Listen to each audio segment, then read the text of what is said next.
Assalamualaikum warahmatullahi wabarakatuh.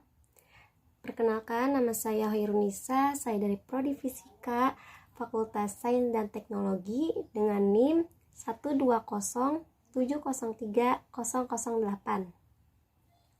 Di sini saya akan mengkaji kitab dari Ibnu Al-Haytham yang berjudul Space and its Nature. Sebelum ke pembahasan atau ke isi dari kitab tersebut, alangkah baiknya kita mengenal dulu biografi dari Ibnu Al-Haytham. Abu Ali Muhammad Al-Hasan Ibnu Al-Haytham atau Ibnu Al-Haytham dikenal dalam kalangan cerdik pandai di barat dengan nama Al-Hazen. Beliau merupakan seorang ilmuwan Islam yang ahli dalam bidang filsafat, sains, matematika, falak, geometri, pengobatan, kedokteran, dan astronomi. Riwayat hidup Ibnu Al-Haytham, Abu Ali Muhammad bin Hasan bin Al-Haytham Al-Basri Al-Misri, atau beliau yang dikenal dengan nama samaran Ibnu Al-Haytham, dibesarkan oleh Aswad Firmansyah. Kemudian Ibnu Al-Haytham datang dan berlindung sekalian mengabdi diri di Universitas Al-Azhar. Kemudian beliau menyambung usaha ilmiahnya dalam bidang saintifik. Ibnu Al-Haytham meninggal dunia di Kahira pada tahun 1039 Masehi ketika usianya 74 tahun. Perjalanan Ibnu Al-Haytham dalam menempuh pendidikan sejarahnya mencatat salah satu peletak dasar ilmu fisika optik adalah sarjana Islam Ibnu Al-Haytham atau yang dikenal di barat dengan sebutan Al-Hazen. Beliau dilahirkan di Basrah, Irak pada tahun 965 Masehi. Beliau mengecau pendidikan di dua kota, di Basrah dan di Baghdad. Setelah selesai, Ibnu Al-Haytham meneruskan pendidikannya di Mesir dan sekaligus bekerja di bawah pemerintahan Khalifah Al-Hakim dari Daulah Fatimiyah. Tidak kurang 200 karya ilmiah mengenai berbagai bidang itu dihasilkan Ibnu Al-Haytham sepanjang hidupnya. Ibnu Al-Haytham yang lebih tertarik untuk menimba ilmu, akhirnya beliau memutuskan untuk berhenti sebagai pegawai pemerintah. Kemudian ada pula kontribusi Ibnu Al-Haytham di bidang ilmu pengetahuan, di mana beliau memberikan kontribusi yang sangat signifikan dalam berbagai disiplin ilmu. Di antara buku hasil karyanya pada bidang optik adalah Risalah fi al-Ain wa al-Absor, Risalah fi al-Maraya al-Muhrika bi ad-Dawir, Risalah fi al-Maraya al-Muhrika bi al-Qutu, ada kitab fi al-Halah wa Qaus Kazah, dan yang lain-lainnya. Kemudian di bidang astronomi ada Irtifa al-Kawakib, ada kitab fi Hayati al-Alam, ada Risalah fi Asy-Syafaq, dan yang lain-lainnya. Kemudian di bidang matematika di antaranya ada Tarbi ad-Dairah, ada Al-Ashikal al-Hilaliyah, ada Talik ala Ilm al-Jabar, dan yang lain-lainnya. Nah, ini sudah masuk ke dalam pembahasan dari isi kitab Ibnu Al-Haytham Space and its Nature, di mana dalam kitab ini dengan judul Space and its Nature, di sana filsuf Courtauld mengungkapkan bahwa ruang yang ditempati suatu benda adalah permukaan yang menutupinya. Tetapi ada yang berpendapat bahwa ruang suatu benda adalah ruang hampa imajiner yang diisi oleh benda tersebut. Di kitab ini, ruang yaitu proposisi yang luas dan memiliki banyak aplikasi. Setiap benda bisa disebut ruang. Misalnya, jika seseorang bertanya tentang tubuh tertentu di mana atau di mana ia menempati, jawabannya akan disebut sebagai ruang dan mungkin berhubungan dengan lebih dari satu makna ruang. Di sini ruang dapat diartikan tergantung maknanya.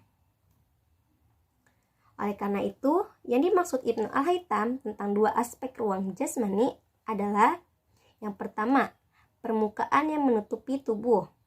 Permukaan di sini berarti udara yang mengelilingi tubuh jika tubuh itu ditempatkan di udara. Demikian pula, kita akan menghitung permukaan air jika tubuh ditempatkan di air. Di sini, permukaan berarti tubuh khayalan yang mengelilingi tubuh sedemikian rupa sehingga tidak menjadi bagian dari tubuh itu. Dari sekelompok filsuf, menerima definisi ruang ini sebagai benar. Definisi kedua tentang ruang adalah ruang tubuh sebagai area bayangan yang telah ditempati tubuh karena alasan sederhana yang dapat kita bayangkan tentang siapapun yang sebelumnya tidak ada di tempat tertentu yang didudukinya sekarang. Oleh karena itu, ruang tubuh saat ini juga dapat dibayangkan kosong. Ini adalah masalah yang berbeda apakah ruang tersebut sebelumnya ditempati oleh udara, air, atau zat lainnya. Namun, di dalam kitab ini masih dipertanyakan bagaimana sifat ruang itu dan bagaimana satu definisi dapat lebih disukai daripada yang lain.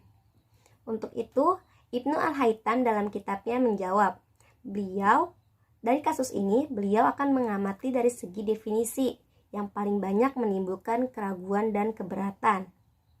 Beda lagi dengan pertanyaan permukaan. Di kitab ini tidak ada satu keberatan, yaitu ketika bentuk suatu benda berubah, permukaan yang mengelilinginya juga ikut berubah. Dan dalam benda tertentu, permukaan berubah sedemikian rupa sehingga dimensinya dari peningkatan permukaan yang mengelak ini, meskipun pengukuran tubuh tidak berubah. Misalnya, ada benda yang dua permukaannya sejajar satu sama lain. Jika kita membagi benda ini sedemikian rupa, sehingga permukaan baru juga sejajar dengan dua permukaan lainnya, maka kedua spesies ini bergabung satu sama lain sehingga satu permukaan paralel asli dan satu permukaan baru bersatu. Ibnu Al-Haytham mengatakan, jika kita mendefinisikan space sebagai ruang hampa imajiner yang diisi oleh suatu zat, maka definisi tersebut menimbulkan keraguan bahwa vakum tidak ada. Jadi, jika kita mengistilahkan kevakuman sebagai ruang benda, ada kemungkinan bahwa ruang tidak ada. Sementara, tubuh benar-benar ada, karena ketika kita menerima keberadaan suatu benda, sangat penting bahwa ia terletak di dalam ruang. Untuk menghilangkan keberatan ini, kita dapat mendefinisi sebagai batasan yang ditentukan oleh suatu zat. Sejalan dengan itu kita mengatakan bahwa vakum imajiner adalah sinonim dengan ruang. Jadi di sini Ibnu Al-Haytham mengatakan bahwa vakum imajiner itu sinonim dengan kata ruang. Kemudian telah jelas bahwa dua dimensi dengan batas yang persis sama bertepatan satu sama lainnya. Keduanya akan menjadi satu dan sama karena dimensi imajiner itu sebenarnya akan menjadi garis yang tidak memiliki lebar apapun, dan setiap kali garis lurus yang hanya memiliki panjang dan tidak mempunyai lebar yang bertepatan dengan garis lurus lainnya. Oleh karena itu, resultannya juga akan menjadi satu garis lurus yang menimbulkan garis lurus lainnya. Dalam kondisi ini, vakum imajiner yang telah diisi oleh tubuh Kortain tadi, jika dianggap terpisah dari substansi, akan memberi kita dimensi selain tubuh, tetapi mereka akan secara persis sama dengan limita tubuh dan akan sesuai dengan bentuk tubuh Fori ini. Tetapi di sini kita harus menyembunyikan satu hal di sini, bahwa ruang hampa yang berhubungan dengan tubuh bukanlah ruang. Yang kami maksud adalah dimensi-dimensi yang bertepatan dengan dimensi tubuh itu sendiri, dan itu juga sedemikian rupa sehingga mereka menjadi satu dan sama. Dari sini terlihat bahwa dimensi imajiner seperti itu tidak dapat sepenuhnya dipisahkan oleh tubuh. Oleh karena itu, kami di sini Ibnu Haytham mendapatkan kesimpulan bahwa tubuh tidak memiliki batasan yang ditentukan seperti yang dibayangkan tanpa tubuh itu. Dimensi seperti itu, oleh karena itu, tidak akan pernah lepas dari tubuh yang memenuhinya. Di sini mengutip sebuah contoh yang akan menggambarkan sifat ruang. Misalkan, kita mengambil cangkir atau bejana, akan ada jarak limited antara dua titik imajiner yang berlawanan dengan yang lain di permukaan intrakapal ini. Sedemikian pula, kita dapat membayangkan arah tegak lurus imajiner yang keluar dari dasar bejana. Dimensi internal badan semacam itu tidak akan mengalami perubahan apapun jika ada udara di dalam bejana dan kemudian diisi dengan air. Maka ukuran air akan sama dengan ukuran bejana tersebut. Jika kita sekarang mengambil air dan mengisi bejana dengan liquid, maka dimensi ini juga akan berlaku untuk cairan lainnya.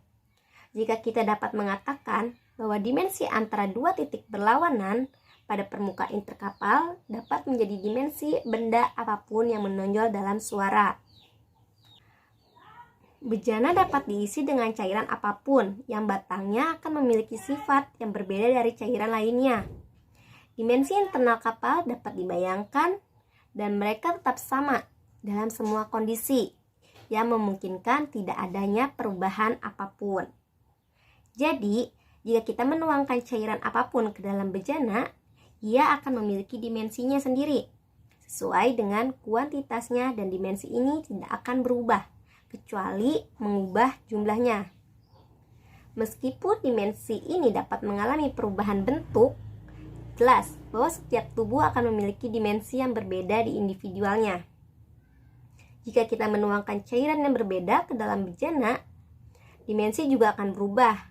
Meskipun dimensi internal bejana tidak mengalami perubahan apapun.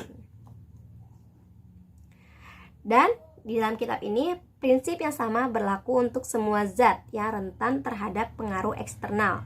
Misalnya, udara, air, atau cairan lainnya. Di dalam kitab ini, prinsip yang sama berlaku untuk semua zat yang rentan terhadap pengaruh eksternal. Misalnya, udara, air, atau cairan lainnya. Jelas bahwa semua zat ini dengan mudah mengalami perubahan dalam bentuk tetapi tidak dalam dimensinya. Perubahan hanya terlihat dalam bentuknya dan bukan pada masanya. Karena perubahan bentuk tidak mempengaruhi massa suatu benda. Fakta ini dapat diilustrasikan dengan cara lain. Misalkan, cairan seperti air memiliki kuantitas tetap dan dituangkan ke dalam wadah dengan berbagai bentuk.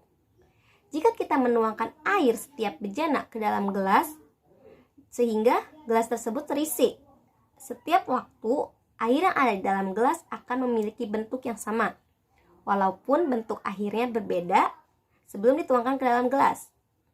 Bentuk airnya akan sama seperti saat dituangkan ke dalam gelas ini.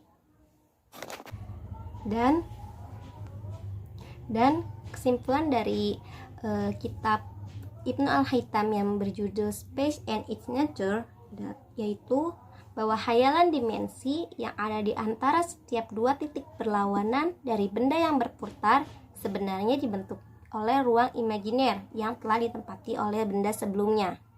Sehingga ruang imajiner ini lebih disukai dan dianggap sebagai ruang berlawanan dengan definisi bahwa permukaan yang mengelak dari tubuh adalah ruangnya, karena telah diperjelas bahwa jika kita menganggap permukaan ini sebagai ruang, maka inti dari keseluruhan masalah ini adalah bahwa dimensi imajiner antara dua titik berlawanan dari zat yang mengelak bisa menjadi ruang tubuh yang ada dalam ruang ini.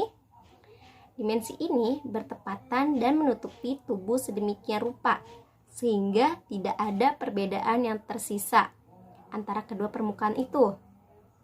Begitu kita menerima kebenaran ini, secara otomatis dibuktikan bahwa ruang tubuh memang berarti dimensinya. Jika kita membuat keberatan bahwa menurut definisi ini, ruang menjadi identik dengan tubuh dan tubuh bagaimanapun juga terdiri dari materi dan tidak mungkin menempatkan tubuh di dalam tubuh tanpa meninggalkan celah mutlak antara permukaannya. Jawabannya adalah bahwa tubuh tidak dimasukkan ke dalam tubuh lain karena setiap tubuh terbuat dari bentuk materi yang spesifik. Dimensi ini hanya khayalan dan mereka dapat menerima dimensi benda apapun. Tidak ada faktor yang menentang kebetulan dimensi ruang ini. Benda lain karena dimensi ruang hanya mencakup gagasan panjang, mereka tidak memiliki luas apapun dan mereka dapat menutupi dimensi tubuh manapun tanpa kesulitan apapun. Ya, sekian hasil pengkajian penganalisisan saya dari kitab Ibnu Al-Haytham yang berjudul Speech and its Nature. Kurang lebihnya mohon dimaafkan. Wassalamualaikum warahmatullahi wabarakatuh.